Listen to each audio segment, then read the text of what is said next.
I wanted to start us out before I get into talking about stuff, which with a centering and grounding exercise, since that's a part of what we work on here. And this one is from this book that's called My Grandmother's Hands, which some of you may be familiar with. It is by Resmaa Menakem, and it's called My Grandmother's Hands, Racialized Trauma and the Pathway to Mending Our Hearts and Bodies. And he has many, many exercises, and this is just one that's one of a whole group of them in this chapter. This one's called Breathe, Ground, and Resource, Revisited. So if you are willing, you also, of course, are welcome not to do anything that I suggest. So take a few deep breaths. Let your body relax as much as it wants to.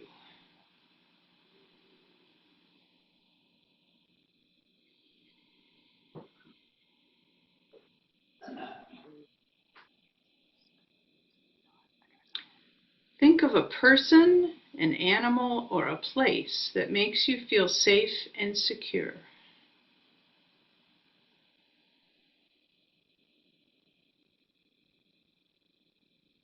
Now imagine this person or animal is beside you right now, or that you are in that safe place.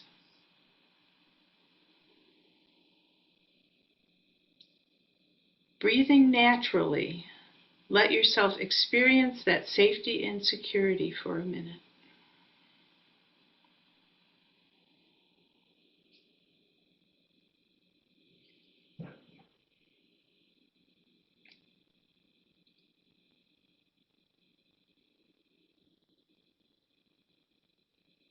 Feel into your body.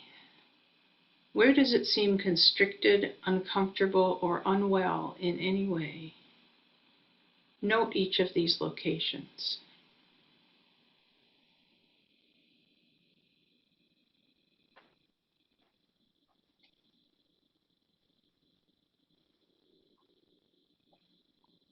Pick one of these locations and for a few seconds let yourself be aware of the constriction or discomfort.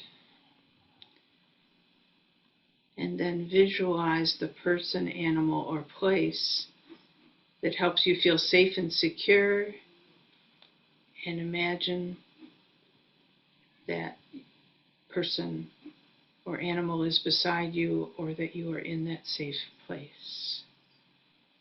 And allow that energy into that part of your body.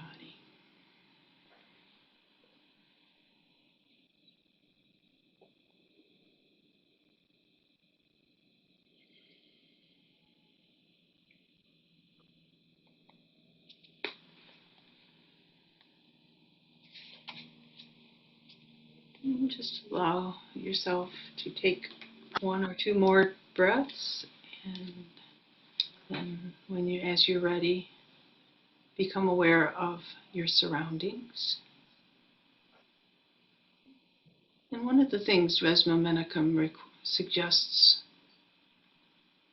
many times in this book is to look around you. So I'll ask you to just do that. Just look around, look behind you, look above, look below. Notice if there are windows, notice those. Notice the exit to the room. And take a breath.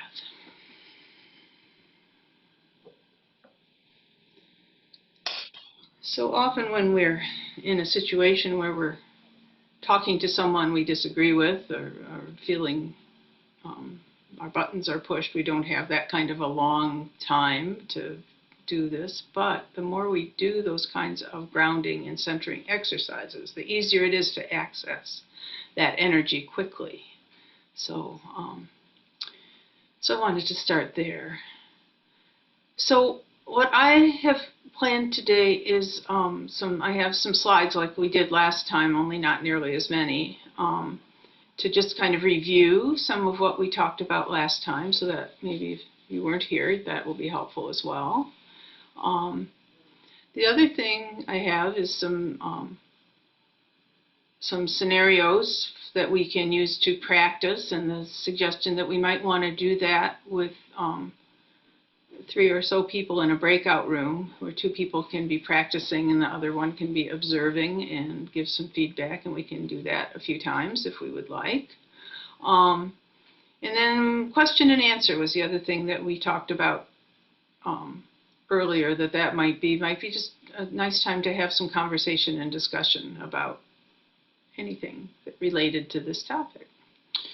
So, and I wanted to ask if you have the ability to be taking notes. I think last time we asked you not to take notes because we wanted just attention on the presentation, and today it's the exact opposite. I would like to really encourage you to have something to write on and with, so that you end up with a list for yourself of some grounding and centering techniques that you like to use, and some notes about some of the other techniques and methods, so that you can go back and look at it. You can refer to it. You can remind yourself about how you might be able to make use of these tools that were giving you this last time, and then this time review and practice. So, of course, up to you, but and certainly if, I'm just suggesting actual pen and paper, just so that you will have access during the session. If you can do that on your computer and also have access during the session, that's great. All right. Anybody have anything to say or ask before we get started going through these slides? I don't expect this to be long, but I want to kind of set the stage for us. Not seeing anything. Okay, so let me get this going. I thought I saw a hand up. Oh, if there's a hand up, please go ahead. Mm-hmm. Hi, Layla. Thank you so much for teaching us about these. I wasn't here last time, so I don't know exactly what was covered. And I just wanted to know that if you could touch base on how to give feedback to someone who is being unreasonable. Who is being unreasonable? Unreasonable, yeah, so I'm going to be going through the basics of what we covered last time, so right now. So you will get, and plus, you've taken a Clara workshop with us, as I remember, so you've heard this before. It's not new to you. So, all right. So,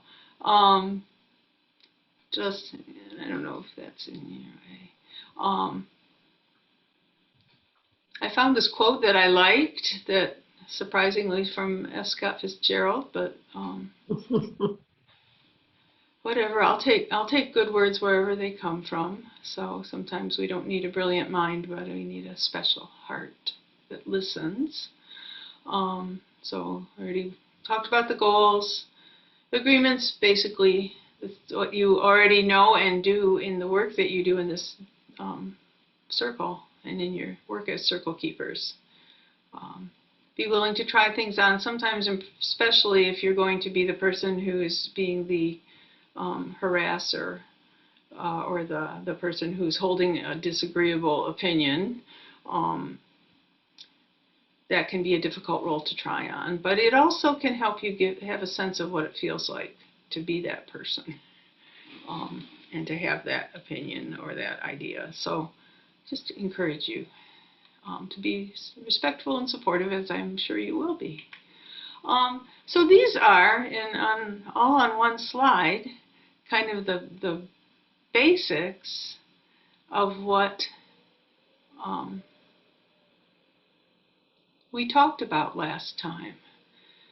We talked about there kind of being two big areas that this work covers, and one is having a particular mindset which is not about trying to convince anybody that they're wrong or you're right, or even that there's necessarily another way to look at things, although that may come into it at some point, but generally not at the beginning when you are, the work here is to try to create a connection to another person. And often those are people who may be family members. They may be co-workers. They may be people you're in some other kind of group with. So they are people that you want to have a relationship with. And even if they're not, even if they're strangers, still, the idea of this work is that we are trying to connect person to person open-heartedly, even when we may have very strong differences of opinion. And it's not easy. It's often very difficult. And yet, I think worth working on for a whole pile of reasons. Curiosity is really a big part of this. Trying to understand the other person, trying to get some idea of where they might be coming from or how they might have arrived at what seems to you like however you're responding to it, whether it's, it's just wrong, or it's discriminatory, or it's unfair, or or disagreeable, whatever it is that they're saying that you are reacting to. Trying to find some curiosity about how they got to that, without agreeing. We're not asking you to agree with things you disagree with. That, so we'll talk more about that too. Along with that, part of the mindset has to do with being aware of yourself. So often we get really focused on what the other person is saying or doing. But to do this work, one really needs to be aware of what we were just talking about in Resmaa Menakem's exercise. What's going on in your body? Are you tense? Can you consciously relax part of your body that's tense? Sometimes just the word relax or calm. Calm is one of the words I use with myself a lot, every day. Being aware of what your body is doing outside as well. So are you leaning forward in a way that might be considered kind of aggressive or even attacking? Or can you lean back a little bit? Do you have your arms crossed? Or if so, can you open them so that you appear more open? Those things all do make a difference in how people perceive us. Is your voice leading towards strident? If so, can you back it off? Lots of things to think about that I think most of you have information and experience probably for a long time in these kinds of things.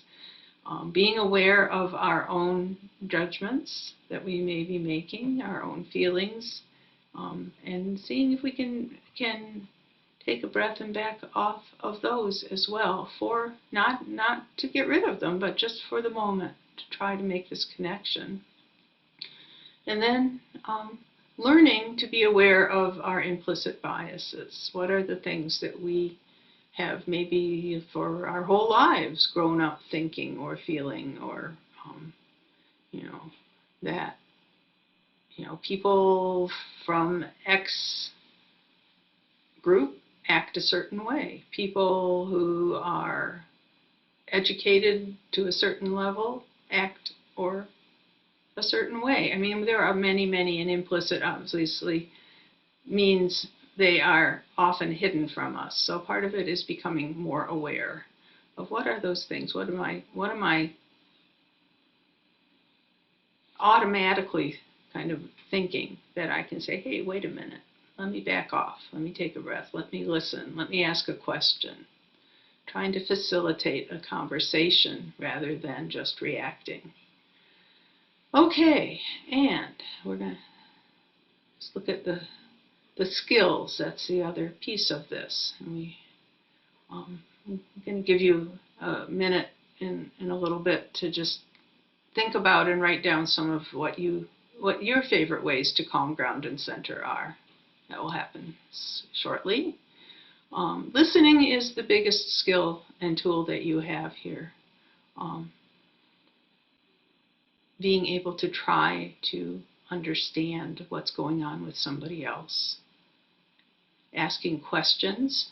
We had a little video that is on the other recording, and plus there's a,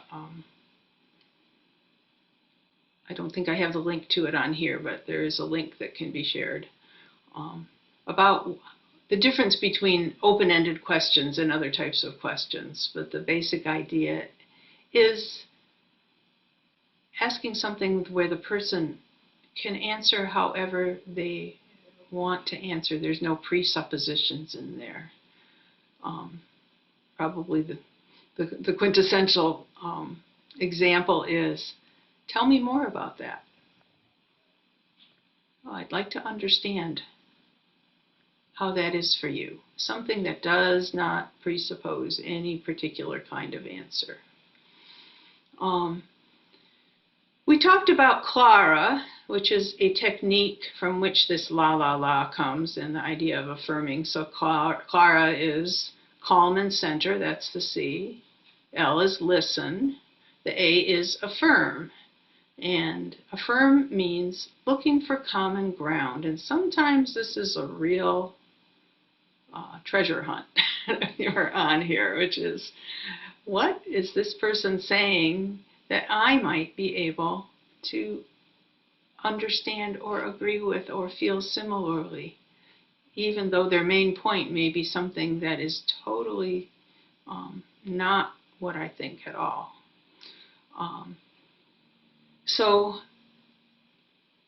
And we'll do a little bit of talk about values, and values may be often a place where you can find common ground. So yes, I really care about my community too. I can tell you really do, and we have that in common.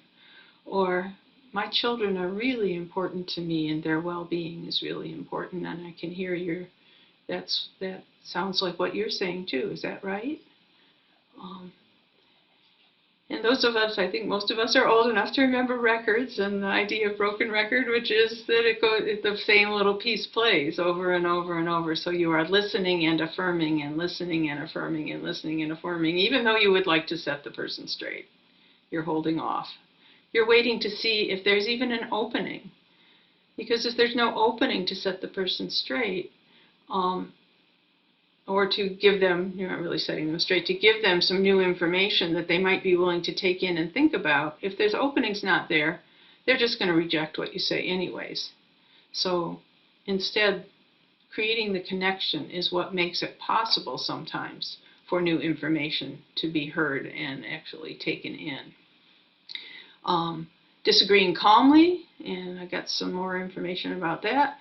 And we didn't talk about this last time, but knowing when and how to stop. Sometimes it's just time to move on. So I think the next thing here is this. I think this is my disagreeing.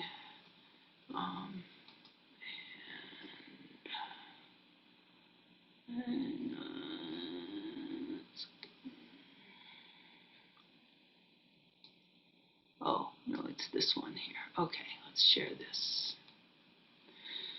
So here are some examples, and if some of these phrases sound like they might be something it would be easy to have, or you'd be willing to have come out of your mouth, you might want to put these on your little paper that you are taking some notes on.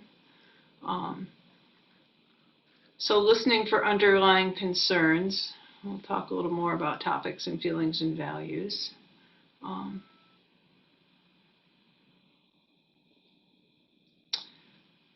Having some phrases that you can use to identify where you have common ground. So you can see those there. Well, I know what you mean, or yeah, I'm really concerned about that too. Seems like we have some agreement about whatever it is. So having a phrase or two on your list that you can use to start out a statement where you find some agreement with the person. You align with them in some way. And then there's some of the phrases about open-ended questions, and maybe you want to write one of those down. Or, how would you ask an open-ended question? And of course, that can change depending on the situation.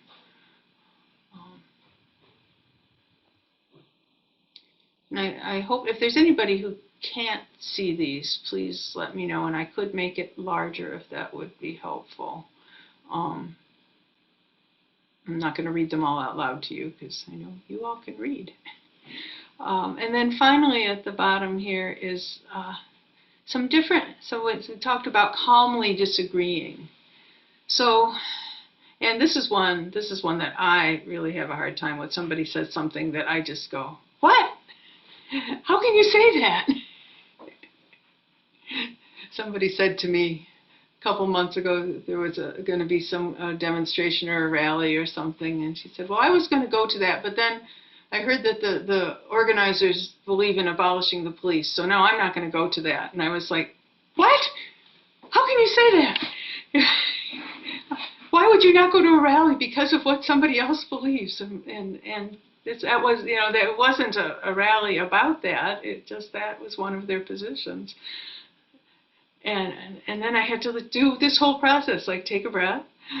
It's like, uh-oh, this isn't working.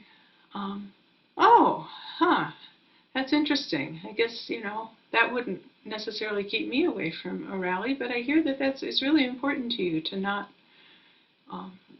go someplace where somebody has that kind of a viewpoint. Tell me more about why that is such a strong belief for you. And then I got to hear a whole lot more what that person was thinking, and she's a friend, and she's kind of used to me not always remembering to back here. Not always remembering to calm and center. So she was okay with that. All right. I just threw this in here. I'm sure you are all very familiar with the emotions and feelings, and I don't even necessarily agree with all of these. I would not put hungry on my list of emotions, but I would encourage you, if you don't have one already, to go online. There are so many, there's ones with these little faces, but there also are just lists of different emotions, and to get one for yourself that you can have, if you can print it off or save it somewhere, and just look at it sometimes, once in a while. There are hundreds of feeling words, and it's just useful to have some at your fingertips. Sometimes one will fit better than another. Another thing about feelings, though, that I know is that if I ask somebody about a feeling, and if I ask it, and if I say it in a way that it's got a question mark at the end, if I'm wrong, they'll tell me. So it's like, wow, you sounded really shocked at that news. And I say, no, not really shocked. I was surprised, but nah, not really shocked. They'll usually, people will be happy to set you straight. So, but I encourage you to find something like that for yourself that you can keep handy, and just to remind yourself. And then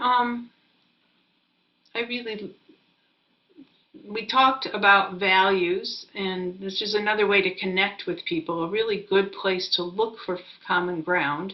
And this, of course, is a very short list of values. And I did want to, again, this is another one where I would encourage you, this little thing came from thestorytellers.com, but I want to show you, and hopefully this will come up easily too. Ta-ta. I don't know if you're seeing that or not.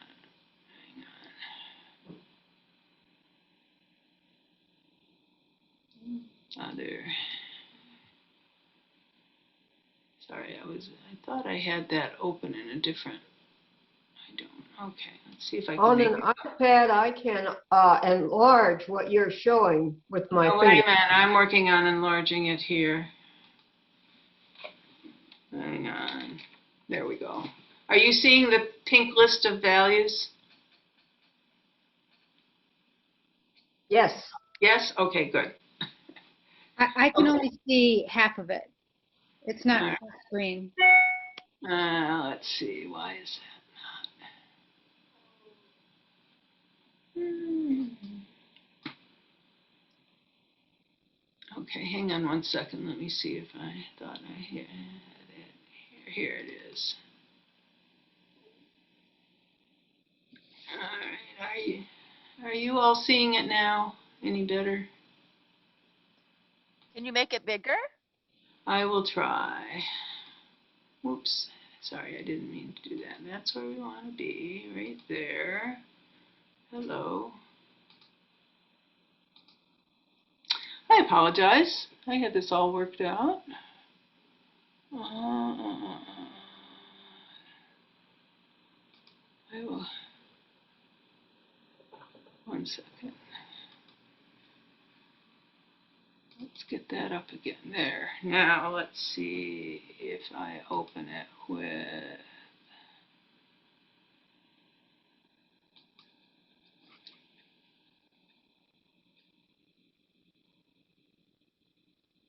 Nope, it's not wanting me to do that either.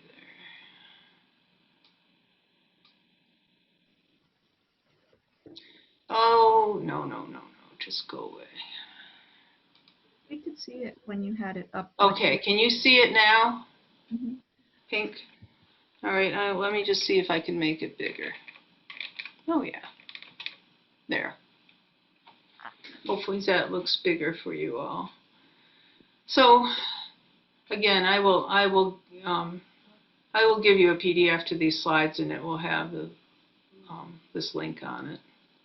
So I just wanted you to see a list. We're not obviously going to read all of these, but just to note, and again, to look for, print off this list or find another list for yourself. There are many, many of these lists online. Just to be aware, there are so many different ways of thinking about values, and as you look at these, you can think about how you might relate to somebody. So, you have a lot of determination. I really respect that. Or, you're really honest about your feelings, and I can really relate to that. You know, some of these would not be useful, but, wow, you really care about, you have a lot of passion for this topic, don't you? And that really comes through when you talk about it. So, all right, let's see if I can get back to my.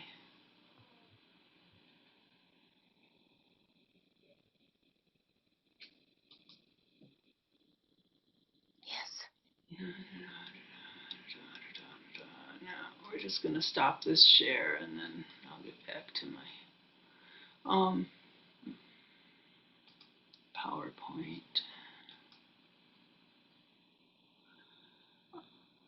Let me just stop at this point and see if there are questions, comments. I do have a sheet that shows some more that I will share with you with more information about Clara. Somebody asked me earlier about what the R and the A at the end stand for. So let me just say that. The R stands for respond and the A stands for add. And it's generally where we want to go right away. We want to tell somebody what we think. And we want to say, oh, well, if you would just read this book, you would really understand my point of view about racism or trauma or whatever it is. But the Clara technique encourages people to stay with the la, la, la, rather than going to the rah, rah, rah. Stay with listen and affirm, create that. See if you can create some kind of connection. So let's just stop at this point for any questions, comments, concerns.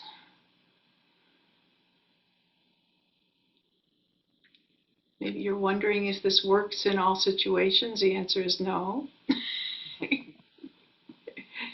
If somebody is being offensive, if somebody is being insulting or hurtful in a way that is triggering, that's a good reason to just say, I'm sorry, this is not a good time for me to talk about that, or sorry, I have to go use the restroom, or whatever it is that you need to do to take care of yourself.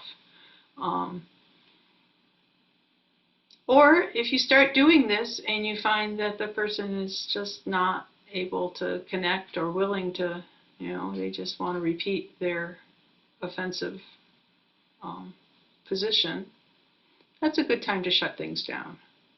This is not about abusing ourselves. It's not about letting ourselves be abused. It's about seeing if it's possible to create a connection with somebody. Sometimes it's not. But a lot of times it is. Anythings?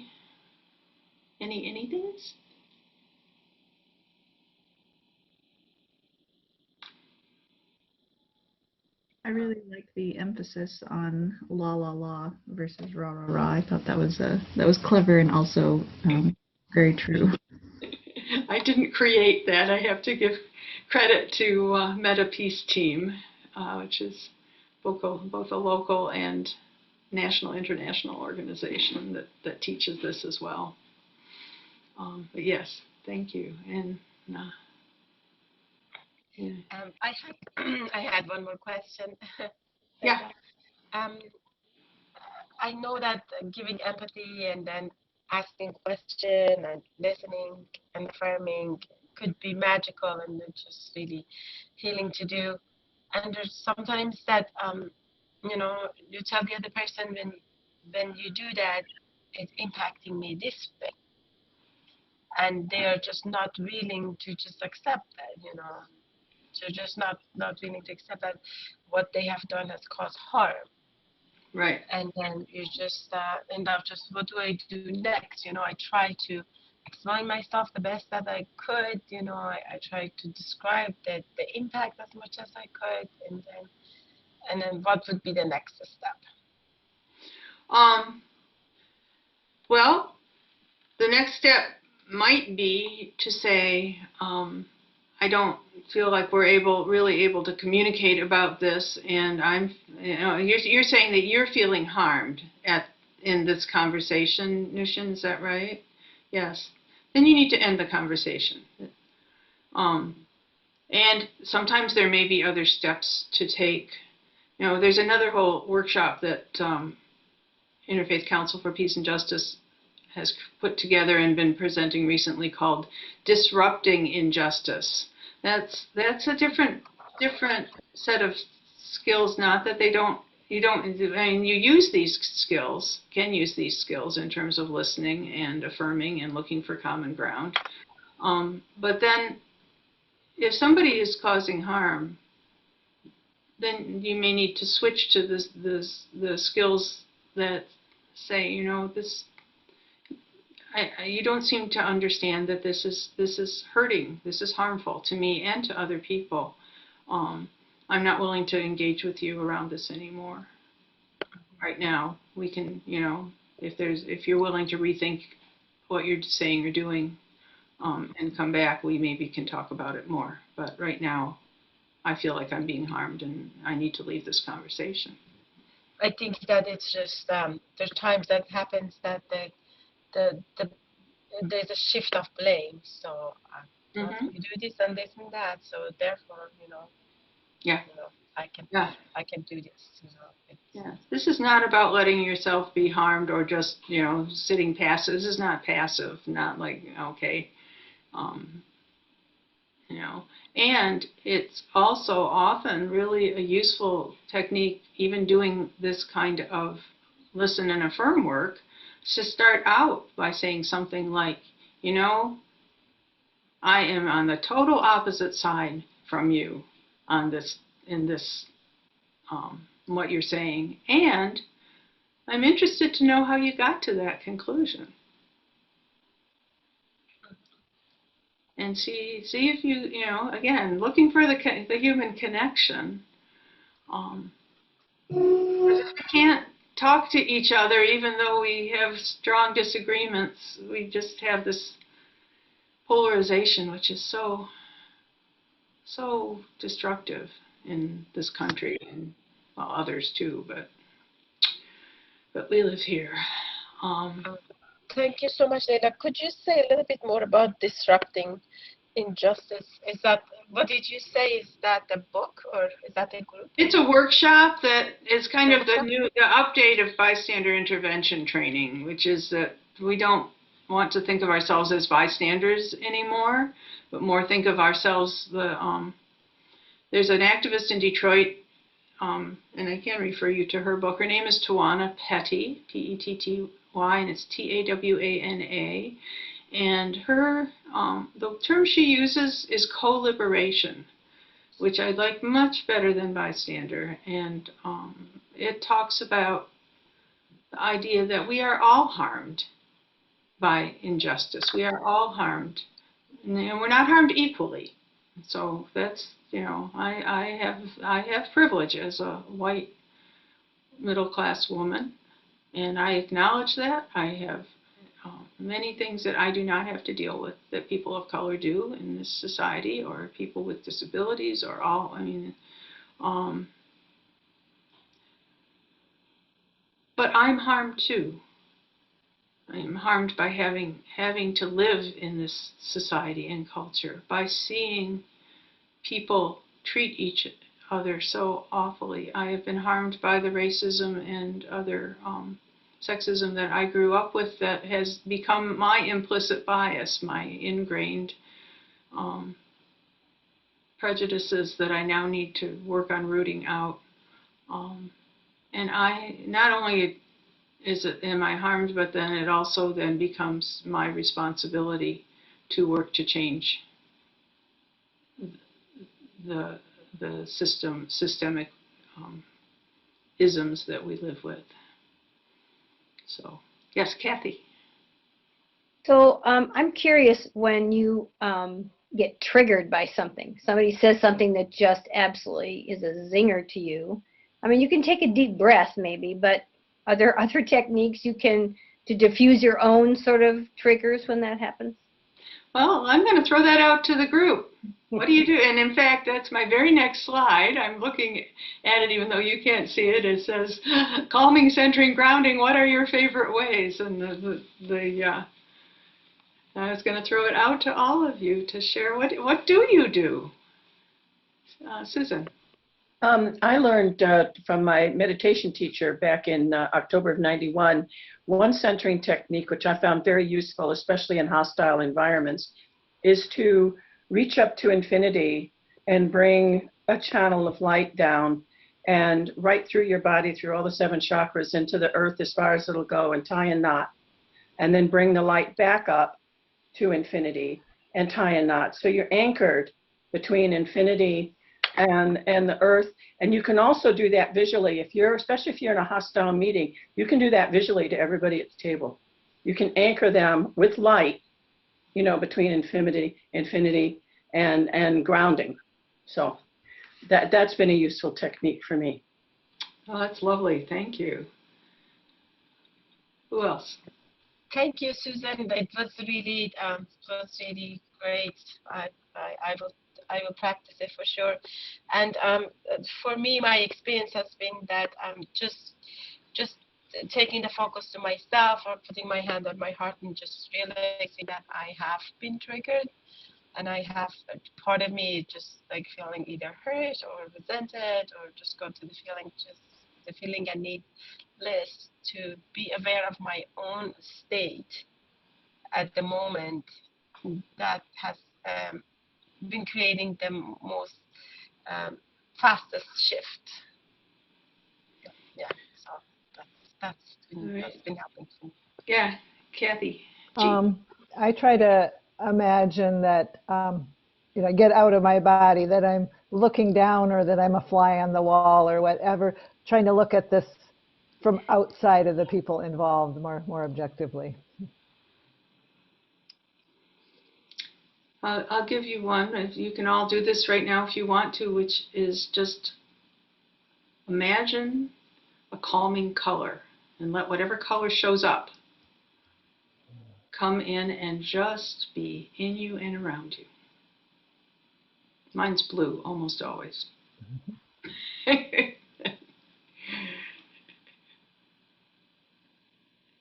Yeah, Muffy? For me, it depends on what type of situation I'm in, how I deal with the trigger.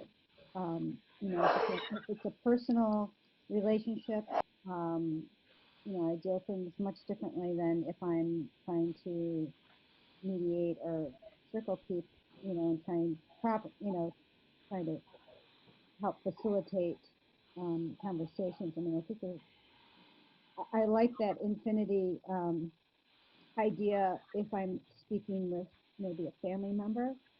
I think I might have a hard time doing it in a circle, but that's just me, just because it just seems like it would.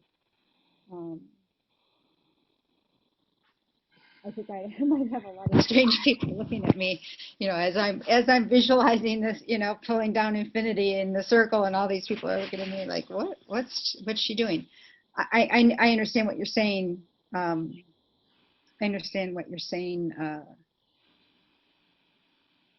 but practically, I'm trying to figure out different scenarios for different.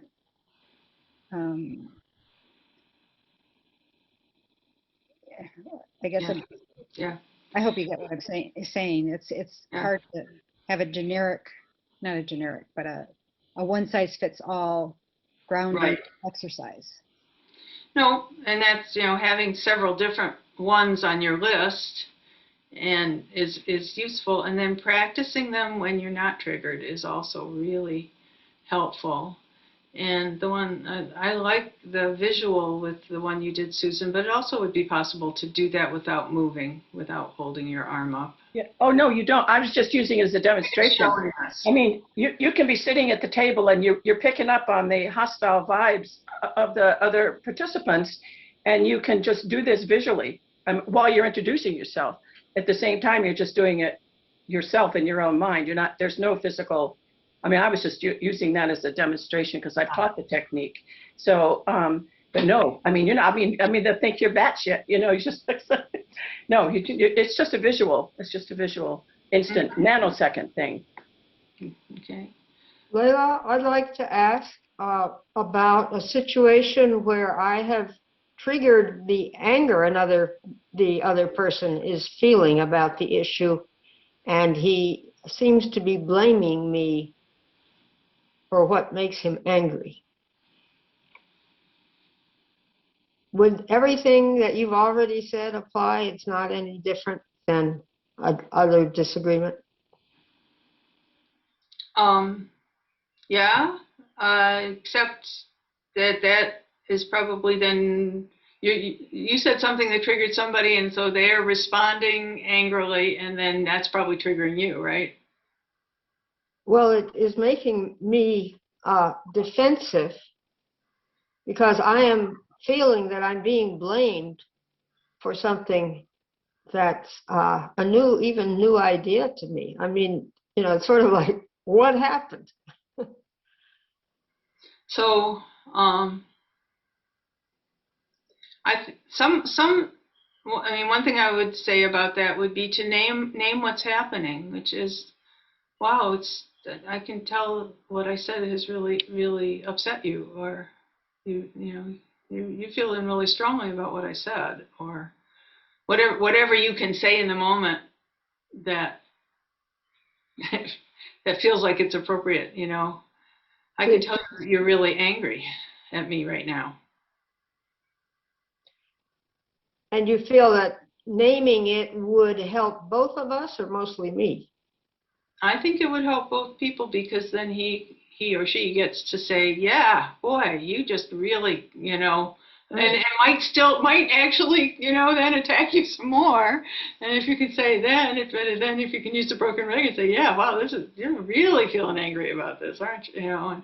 And now I'll say what I'm willing to do, that some people are not comfortable with this because it feels like you're acquiescing or giving in or surrendering. But for me, to say I'm sorry to somebody just acknowledges that I'm sad about what's happening right now. I don't feel like, so I might say, I'm sorry that what I said upset you so much. I'd really like to see if we can get back to some place where we can just be talking or something. It depends on the person and situation. Go ahead, John. Would that be very similar to saying, your reaction makes me sad? Yeah. Or I would say it. I wouldn't say makes me. I would just say I'm feeling pretty sad right now that this has gone in this direction, or that you're feeling so angry at me. Mm-hmm. I would just say, I wouldn't use makes me. Just okay. I would just own my feeling. Yeah. Yeah. Wow. I'm really sad. Using I statements, you don't want to blame them, right? So you just say how you're feeling. Yeah. Mm-hmm. Mm-hmm. Yeah. Yeah. So. Yeah. Thank you. Is that? One little tidbit I'll throw in here. Anything that calms one person down in a situation like that will help calm down both people. Might not do the whole trick, but at least it's a step in the right direction. Yeah. So there's something I will mention, and I am not in any way, shape, or form an expert on this at all, but there's a man named Stephen Porges who has created something called Polyvagal Theory, which has to do with the vagus nerve, which runs from the brain down through the major organs of the body, and it's why we get butterflies in our stomach. It's how we get triggered. Our chest gets tight, or our, digestion goes haywire, or whatever it is that we are responding to. It's not just in the brain, it's in the whole body. And one piece of his theory is called co-regulation. And I think that's what you're talking about, Craig, which is that we kind of pick up on each other's reactions, responses, feelings,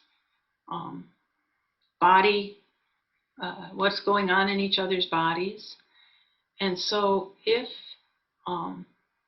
there's also one other concept that might be useful here, which is not his, but and I don't know who to attribute to. I learned it long, long ago. It's called entrainment. Used it many, many, many times as a therapist. Actually, my favorite story about it is when my daughter was an infant and she was crying, and I wanted to calm her down. All I needed to do was slow down my breathing. I would consciously breathe more slowly, and she would calm down. Usually she was in my arms at that point, so she could actually feel me change. And entrainment is the thing that gets women who are working in the same office for their periods to sync together, which is a well-known phenomenon, or for clocks that are clocks that tick back and forth to all eventually start moving together at the same time. Or you can, this is actually kind of fun if you want to, if you're talking to somebody and you sit forward, watch. They will probably do that. If you cross your arms, there's a good chance they will do that too. So it's like sometimes all we need to do is be the one that starts the movement towards a calmer interaction. And it's not like you have to be 100% calm yourself. I will tell you, I don't know if I'm ever 100% calm. Maybe after I've meditated for a long time. But even any movement in that direction can really make a difference. Thank you. Carolyn, Susan, Sorry. Susan, go ahead, and then Carolyn. Oh, thank you. Back to Joan's initial question. You know, as we all know, there's often a difference between what's said and what's heard. And would another response be something like, you know, acknowledging that you see that there's distress or negative response or whatever, and saying, look, that was never my intention. My intention was what, you know, fill in the blank. I mean, would that be an appropriate response in that kind of situation where there's an unexpected, where you've unwittingly triggered or something? There's an unexpected negative response. It can, as long as you're not using that to deny the person's response. So No, absolutely. You know, honor it. right. You know, I see this, affirm it, as you say, but just to say this was never my intention, you know, can we kind of, you know, do over or something? In anti-racism work, we talk about intention and impact, and the importance of noting that the impact is the most important thing. It's like, oh, I didn't mean to be racist. That's not what I want. It doesn't matter. What matters is what the impact your statement or action or whatever it is having. So yes, yes, with that caveat to say, you know, I can see that what I said really is you feeling really angry about that. I certainly didn't want that to happen, but I can see that it did. So where can we go? How can we get back to some kind of how, you know, I'd like to keep talking and see if we can't move beyond this, or whatever words you need to use to try to that acknowledges this is that person's experience. Carolyn? I was just going to add that all the different centering techniques and calming techniques for me have only really worked better for me or best for me once I started spending more time identifying what my triggers were and where my biases were and so forth, because then I was more able to identify it sooner and then use those calming techniques sooner. Mm-hmm. Mm-hmm. Okay. Well, thank you all for sharing. Anybody have last ideas about this or thoughts or questions, and we'll move on. I do want to, I assume you all want to practice, or at least some of you want to practice. So I'm not seeing anybody else at the moment. So I only have a couple more slides here. So let's just finish this up here, and then I can show you what I have prepared for you to use for practice. Okay, so we just finished the thing about favorite ways to calm, center, ground, and you may think of some more as you go on. Putting your feet flat on the floor sometimes is a simple one. If you're standing, just bending your knees slightly can be really helpful. Anything that makes you less tense or rigid. I wanted to come back. This questions and statements is something that Carolyn brought in to us last time, and I thought it was really useful.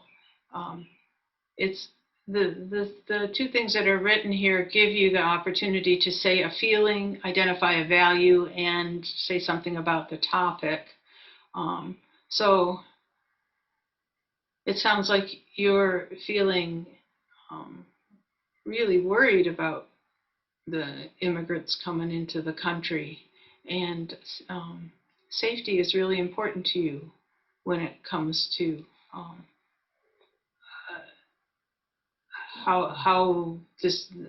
the policies that we have around that. So that would be an example. But and when you're reflecting back, the idea is that you use a question.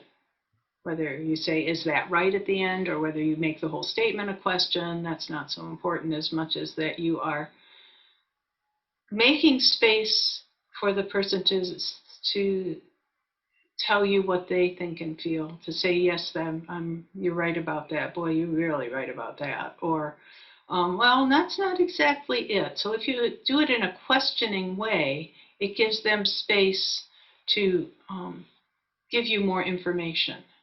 And that's, again, creating that human connection. If you're sharing your own thoughts, you can do it with a statement that says, well, I hear where you're coming from, and I guess I will say that I'd like to hear more about how you came to that, but just so you know that I feel strongly kind of the opposite of what you're saying. So just so you know that even though security and safety is a really big value for me too. So I mean, you can make a statement when you're saying what's going on with you, but very helpful to ask a question. Yes, I see Carolyn. Go ahead, please. I just wanted to point out something that folks tend to try to do a lot when they use these sort of sentences is they try to say, it sounds like you're feeling like this, or I feel like that.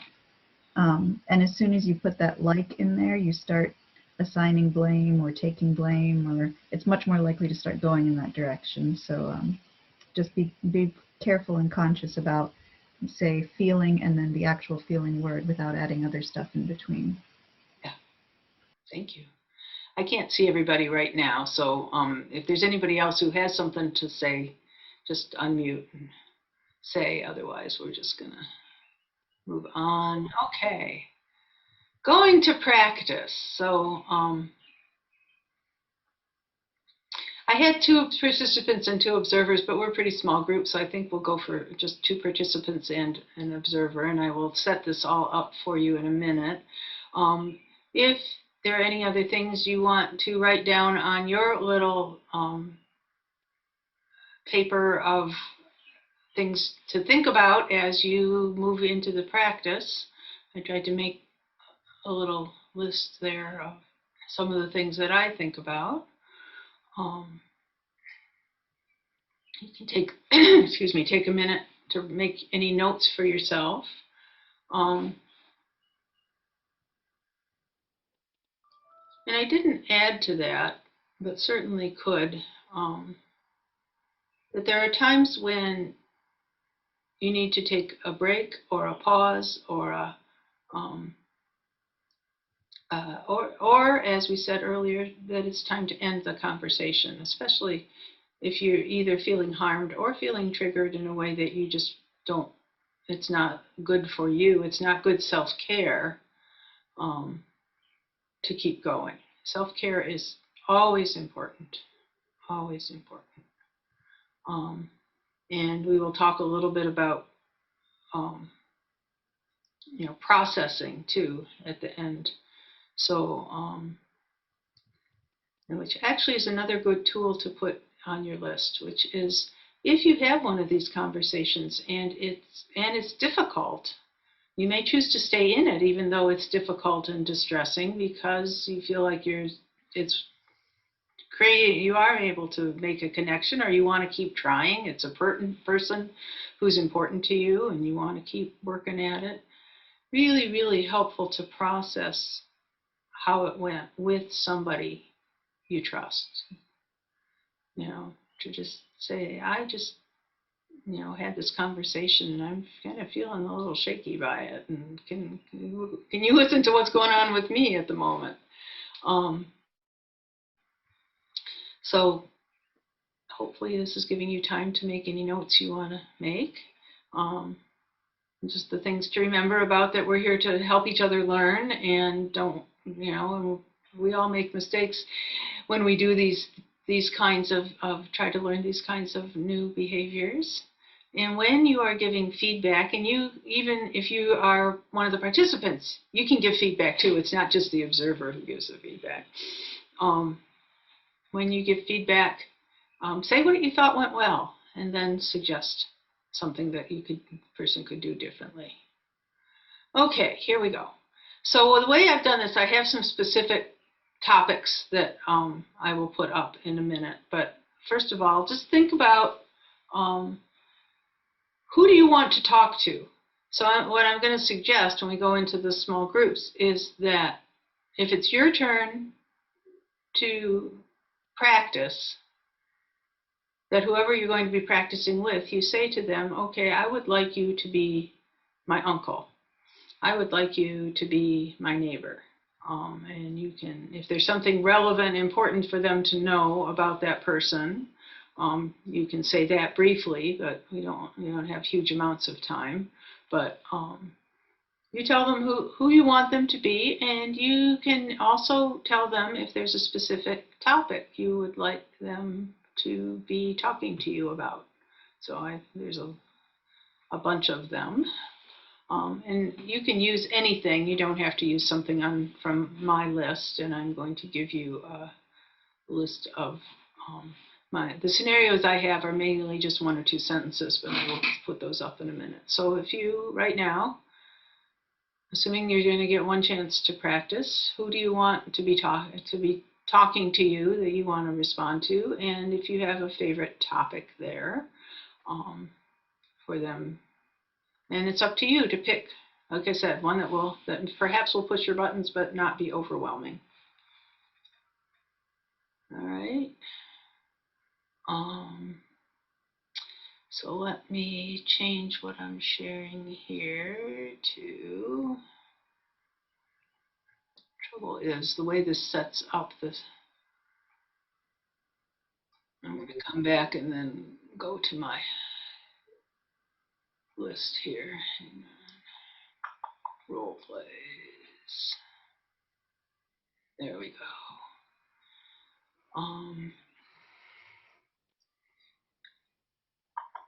So let me show this to you and see if maybe the best thing is if you can just write one down that you would like to use. And let me make that bigger as well. Hello, I hope you come bigger for me. There we go. And like I said, so if there's one of these you would like the person, so everybody should have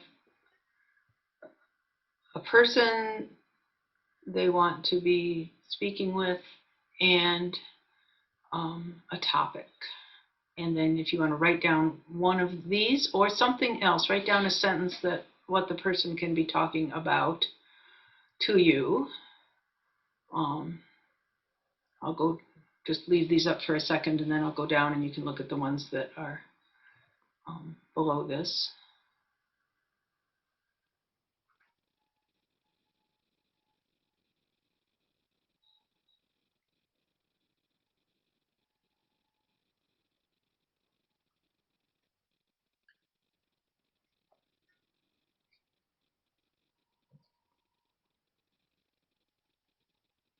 All right, let me go.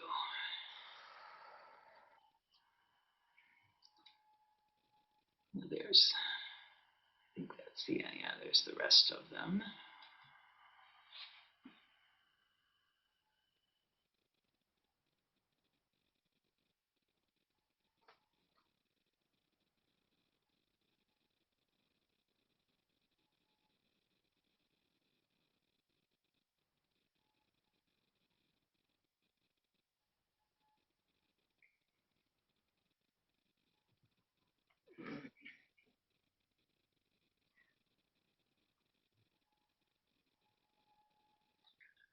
So hopefully from this list or from your own creativity, you have found something that will push your buttons, that somebody can harass you with or talk to you about. They may not, they don't have to have the goal of harassing. They may just be sharing their point of view with you, and you are going to see what you can do to use some of these skills to connect with them, to find common ground. That's the hardest. When I have done this workshop in the past, the very hardest thing is to try to find something that you have in common with somebody who's stating something where you would just like to tell them off. Layla, can you say something about the first step? Let me come back to us. The first step? In this situation, if you're surprised to find yourself in this conversation and your colleague, I guess, acquaintance, has said something that you find just amazing, just off the wall bad, what's your first step in? My very first step is actually to physically close my mouth.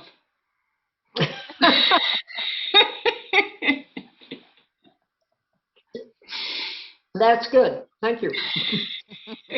What's your second step? Second step is to do something, if I'm being awake and aware, is to do something that calms and grounds and centers me, whether it's just taking a breath or whether it's counting to 5, whether it's bringing in that calming energy. I can imagine I might say, really? Mm-hmm. But I'm not sure whether I would rather say something else. Let's see. I would say it depends a lot on how you say really. Yeah. If you say it like, you got to be kidding, really, that's one thing. But if you say, really, tell me more. Or, Well, that sounds so much happier than I think I would feel. And then the question is, if you start out one way, can you hear yourself and shift it? Because I have to do that, you know. I mean, I'm a reactor. There's a reason why I teach this stuff. It's like, really? Wow, I didn't know that. How did you come to that? You know, can I start out and then back off if that's what I need to do? Because, yeah. Any other thoughts, questions, comments before we, yeah. Just to say that in my experience, if somebody delivers an outrageous statement and they're actually shouting, to ask them to please repeat it. Sorry, could you just say it again, please? Oh, it's like, you know, then you know, it's hard to shout the same outrageous thing twice. That's a really good. It's also better than saying, "Did I hear you right?"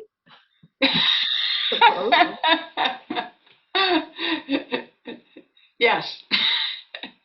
Which we all have those instincts, you know. That's part of what this practice and learning is all about, is to take our what is our instinctual response of what? You know?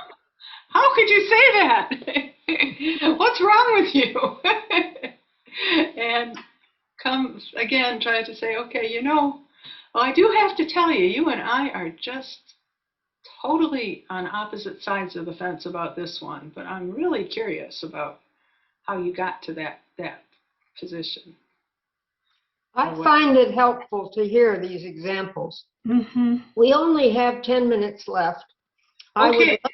I would love to watch an example of the practice, but I also want to throw out to the group that if people would like to have another session where we have more time for the practice, we should consider that. I mean, that would be my, so. If we can do 10 minutes, we can do 3 minutes each of each person, or actually I can put you in groups of 2 and you can just go back and forth. And these do not have to be long. So I was thinking we had longer than 10 minutes, so I apologize. I thought we had more time than that. But let's go ahead. Let's just go ahead and do this. Are you everybody willing? Anybody not wanting to do this? I'm going to randomly assign. We actually have 12 people, so I'll end up in a room too. And I'm going to just Will we assign. all be able to watch? No, I was going to just let you all go and practice on your own. I think that would probably be the most.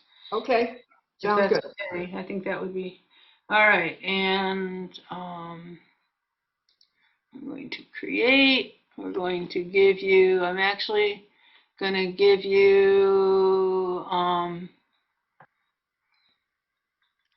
do 8 minutes in here,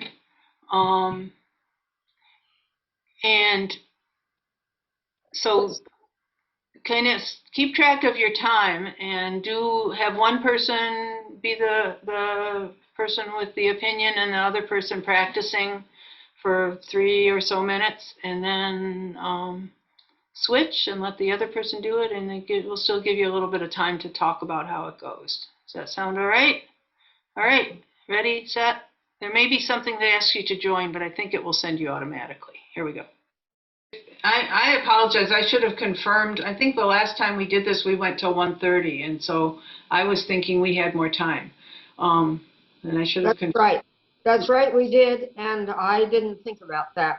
Our normal meeting is just the 1.5 hours. Ah, okay. Now, hopefully, maybe a lot of people could stay.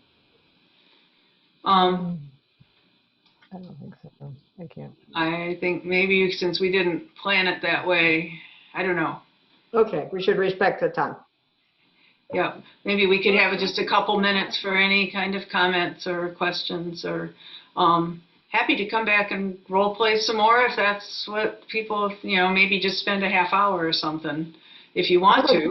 Or you can do it yourselves. I will send you this list. I will put everything into into an attachment and send it to Joan and Carolyn. They can pass it on. Wonderful. That's wonderful. I would like to hear from people right now if they could raise their hand if they would like more time for practicing. You mean right now or at another time? At another time. Okay. So it looks like most people would, and that's plenty of people. And as you were saying, it doesn't need to take several hours to do the practicing. You were thinking maybe a half an hour would give people time to do a practice and have a rehash afterwards, and maybe even a second practice. I think you could do 2 or 3. If you really, the role play itself, you want maybe 5 minutes at the most. I mean, mostly they're like 2 or 3 minutes, and then another 5 minutes for kind of how did it go and what could you have said, or what, and then switch. Right. I'm in favor of adding that to our meeting for next month at the beginning of our meeting, which would be the first Thursday in June. And Layla, I don't know whether you'd be available. I think we'll do it anyway, but if you could join us, that would be lovely. I think I'd have to look at the calendar, but I think so. I think that would work. Okay.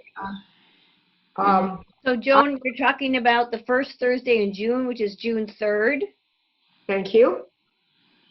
And it's not something like Mother's Day, so we're good. Would anyone like to respond with something that was interesting for them in the role play they just experienced? Please speak up. Don't put your hand up.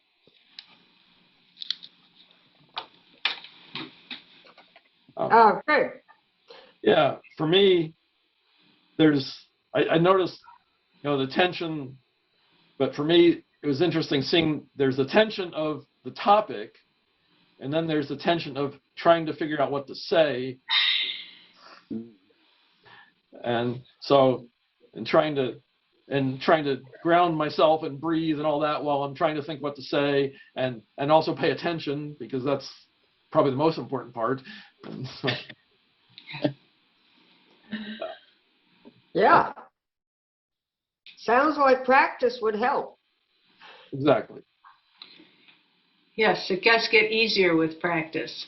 And I encourage you to practice some of the skills when you're just talking with somebody who you don't have a big disagreement with, just in a conversation, or if you have a friend to say, hey, will you practice this with me? You can do that too, set it up. You could surprise them with an outrageous statement without warning. But that would probably not be as good. Anyone else? I think that it just something that came up for me is that you're telling the person, could you listen? When you do this and this and this, it happens to me, this and this and that. And then they say, I'm not willing to listen.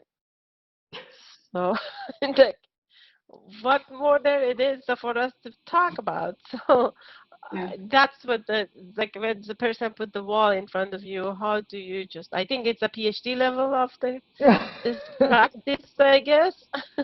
But how do you really move forward to the next step of the communication? I'm not willing to listen, Yeah. Go ahead, Carol. I wasn't answering that. I was going to give something else. So go ahead if you're responding. I just, sometimes it's just time for the conversation to end. But sometimes you change the subject and maybe you come back around to it in a few minutes. Sometimes, now it sounds like you've got your mind made up about this. Really don't want to hear any more about it. And I'd really be interested in talking more if you're ever willing. But it's okay. Maybe, we'll just let it drop for now.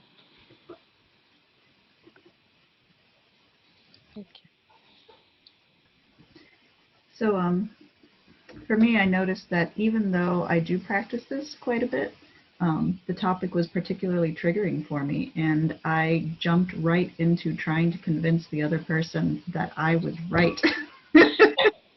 And I think I did it nicely, but I was still not concerned about listening to them at all. And I just convinced them I was right. I bet it felt good. It did.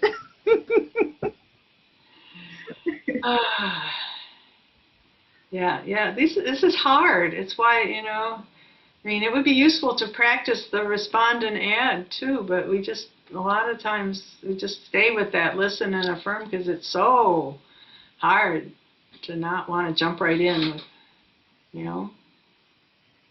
well, that's not right. Nope. I have proof. Right. Anything else? And sometimes there is proof, There is, and I was right. So how do you do that next? What would be the next step? Just hard to just not to be in the black and white space, Well, stuck. you also saying speaking what is, but without, so saying, our relationship is really important to me, and we are really on opposite sides about this. How do you think we can deal with that? I love that because I am having a frequent problem in talking to my son, and we can't just ignore it. So I think you really nailed that part of that conversation. Oh, good. I'll be interested to hear if you get to use it. Can you say that again, Layla? How do you say that? I said, our relationship is really important to me, and we are clearly on opposite sides about this. How do you think we could move forward? Thank you. Thank you. I've had that used on me, and it really does, it stopped me in my tracks. It's like, oh, we're not going to talk about what we disagree about anymore. Now we're going to talk about our relationship. About it. Yeah. Well, it certainly gets the priorities set. Well, And connection is what we're trying to practice here. It's not the only thing we do, and it's not the only thing we need to do, and it doesn't mean that speaking our truth about these difficult topics is not important as well. It's just having this set of tools and way of being able to see if we can interact with people. Yeah. Really, really useful. Well, I see we're still here. I mean, I'm happy to stay around as long as anybody wants to, but I also know that people have other things. Layla, thank you so much. It's fantastic.